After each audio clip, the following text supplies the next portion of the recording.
Hi everyone. Previous tutorial we talked about it in item 3 in effective Java. In this tutorial we will focus item 4.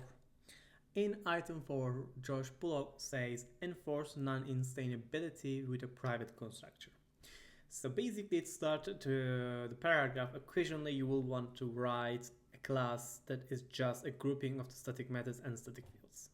So I believe this is very understandable, and we are calling those methods and classes, we are calling these classes as util class.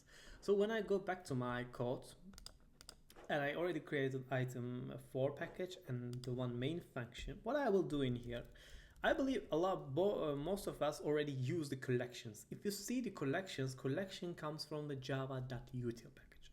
So if I go to collections, I will see bunch of static methods, and these static methods was easily called without creating instance of the collection class. How we are calling it? We are doing this way, right? Collection dot sort or something like anything that you want, right? You can do a or empty list. You say collection dot empty list. So which means you are not creating instance of the collection class. You are just directly calling empty list function because it's a static function. So in that point, George Bloch says, if you have a class which contains a multiple group of static fields and methods, you should enforce it non-instantability, which means any developer who will work in your project in the future should not be able to create any instance of your util class, because we don't want to allocate extra space in our memory. We don't want to. We want to keep our memory clean and so that's very important to understand. That's why I will show a nice example. Let's create a math_util class, how you can enforce your class and non-instantability. There's a one way to do this, and the way is, for instance, like I have one class, and let's say I have public static final double p number, right? We are calling in p in my native language, it's pi number, and let's say then add or what else, public static int or double sequer, and I will create sequer. So I have like this a math class because I'm working in a project and I need to create a util class, and this util class will contain containing a group of the static methods and the fields. So George Bloch says in item 4 you have to force it. Definitely you have to force it non-instantability way. That you can do this by creating a constructor, private constructor block. If you create a constructor block, we already talked about it by the way in item 3 and 1, you cannot create instance of this class. Let's go to main and let's try to create math_util equals new math C. Can you see math_util has a private access, which means you cannot create instance of the math_util. And what is the benefit of it? Of course, we know we cannot create it as a developer.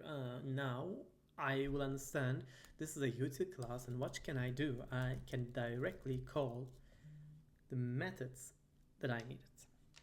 So this is very important. Also, George Bloch recommended this. Maybe you cannot create instance of this class outside of the class, but you can do this inside of the class. How? If you remember the static factory methods, if imagine that you have the one static factory method static, it will create instance of this math_util and get instance. So as you can see, we are creating instance.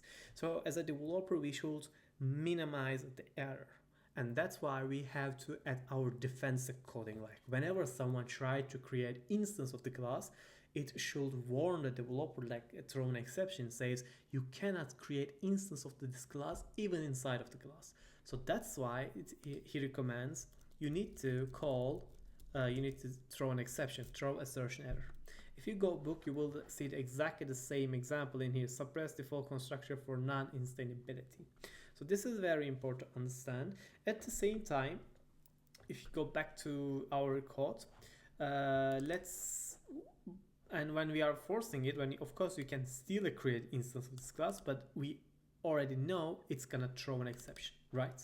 Let's do this. We get instance. Let's call the get instance. The things you will face build failed because it's a throw an exception, right? If you go here and get instance, it throw an exception. Let's run it with debugging mode and you will see the code is coming here. So we are warning the developer you cannot create instance of this class. So this is a very nice benefit of understanding the Java. And the third thing is, you should enforce the class that will not have any subclass. How you can do this, and also you should enforce immutability. If you go in here and define the class at final, which means this class cannot be extended by any other subclass. Because if you extend it by any other subclass, that's not something that we wanted because it's the user class. And also one example, Josh Bloch also mentioned you shouldn't use abstract class as a utility class because they can be easily extended by the subclasses. Because you cannot define the abstract class with the final, let's create one abstract class. Let's say string utility class. Let's make it abstract, and you cannot define it as a final class because it can be and that's why it can be easily extended by the subclasses.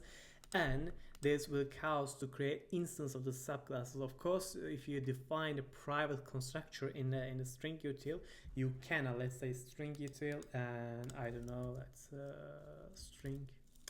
I'm thinking string util, string builder, let's say.